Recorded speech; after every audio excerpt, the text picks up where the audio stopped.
Alright guys, and here we are with part 10. Unfortunately, I had to go ahead and turn down the volume on this part, and I couldn't talk for this part of the action. Mostly because my parents are right below me, and this is like 2 o'clock in the morning, so I don't want to wake them up. So I'm using Audacity, Windows Movie Maker, and Camtasia to record this part. When we left off, we were heading towards Eastern Plaguelands to meet up with Mograine, and now we are about to start the final battle over at Light's Hope Chapel. Cool thing about this battle is going to be 10,000 for 300, and while you're next to Mograine, you're going to be getting a super buff so that you can handle the guys at Light's Hope Chapel. Now, I would recommend to everybody that for those people who don't want to see this battle, they should go ahead and leave so that it won't be spoiled. But if you want to stay, then here we go. Oh, gosh. And yeah, this is going to be lagging a bit. So we head over to Light's Hope Chapel here, and the battle is going to start. Now, there were a few things that I did want to say kind of about this battle that I had a few problems with. But I guess for the sake of getting the Death Knights to work with their own faction, this had to be done. The Lich King just sent Mograine, the wielder of the corrupted Ashbringer, to go fight people at Light's Hope Chapel who happen to be paladins and, you know, happen to be of pure light. Problem one, corrupted Ashbringer, I mean, it still is the Ashbringer, which is a weapon forged from pure light. So if you're bringing it to a place that's considered holy ground, you know, there's a small chance that something's going to go wrong with this. So as you can tell, I'm a Frost spec, so I've got a few more abilities down there that I'm starting to test out. And these guys have some pretty big knockback on them. But this battle goes on for an extremely long time, so really not much not much else that you can do but just attack and wait for the battle to end. But Mograine basically is going to slowly lose control of his own weapon.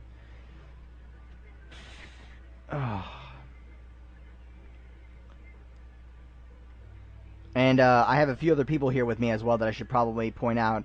In my party, I have Dark Servers, Yuandayan, and Xeon.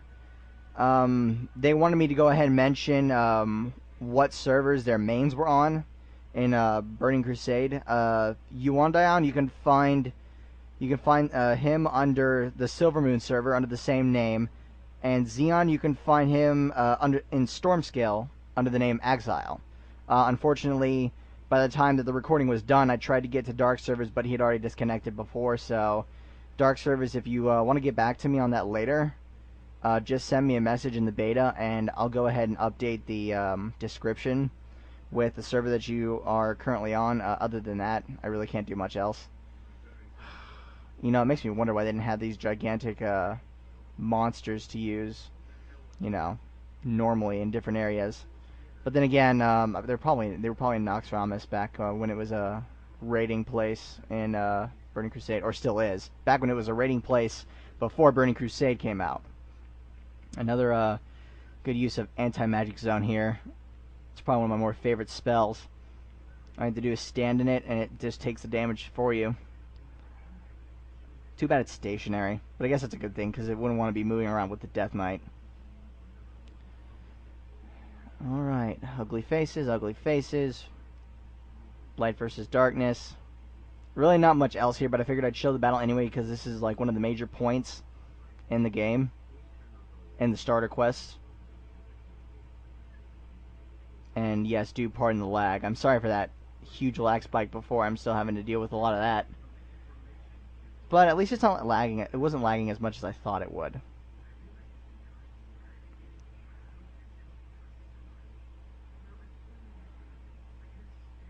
Alright, so battle's still going. Sorry I'm not talking so much either. It's pretty much once we get up here to this next part, I'll have more to say. Alright, this battle should be over soon. Too bad we can't kill them all, though. That's right. For some reason, we lose. Actually, a very good reason. Tyrion Fordring comes out and starts attacking us. So, He defeats Mograine, and Mograine kneels before him. There he is, floating.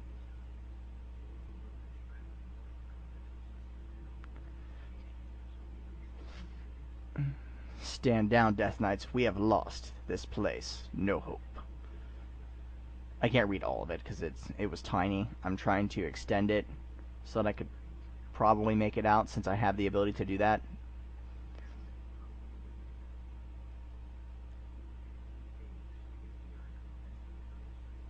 No, the words are in the way. But basically, this is a conversation between Mograine and Fordring.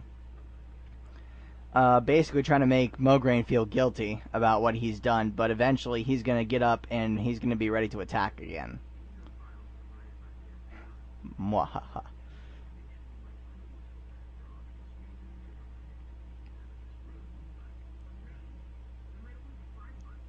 Still kind of blurry, so I'm unable to make out what it is. Alright, here we go. Unfortunately, something's going to stop him. He turns around, and that appears. Turns out that is Mograine's father.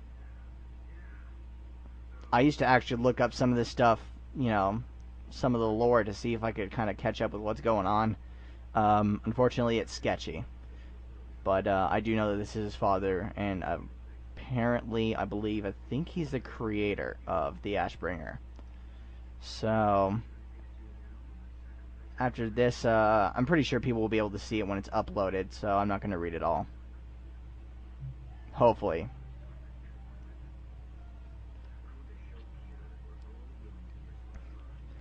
Alright, more heartwarming conversations. Doo-ba-doo-doo-doo-doo. Okay. And eventually...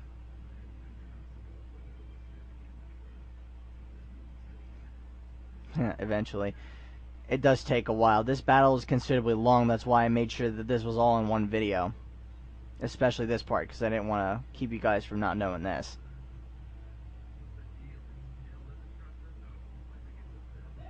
Okay, here we go. The Lich King is fed up with what he's saying. So, he's going to disrupt it. Mograine's going to be mad. And he's going to try to attack the Lich King. But he gets knocked back. You can see him flying off to the left there. So now it's just Tyrion and Arthas Menethil. Standoff of darkness and light. Oh, and here's the thing. His whole idea was to send out all his Death Knights here to get killed on purpose so that he could bring Fordring out of hiding. Which, Mograine doesn't like, and apparently we're going to end up not liking later. So, this little battle here ensues. But when it looks like the Lich King is about to win, Mograine has other ideas. He then takes Corrupted Ashbringer and throws it at Fordring. And basically it gets purified like that. When he picks it up, Arthas, what is this? Your end. I do remember that part. Owned. And so he leaves in defeat. He turns Super Saiyan. I didn't notice that until I had it. Of all the things I could see, I noticed that. Oh, jeez. Alright. So, that is what ends up happening here. There's going to be another little conversation between Tyrion Fordring and Mograine here. And basically, this is the end of the starter. This is where, at the end of this quest, you will speak with Mograine.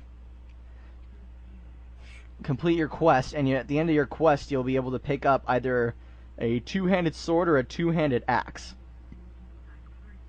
And then, as soon as you accept the reward, you fall to the ground unconscious. So, as we witness the final minutes before we leave this place and enter the world of Azeroth, even though we technically are in it, but we're in an instance.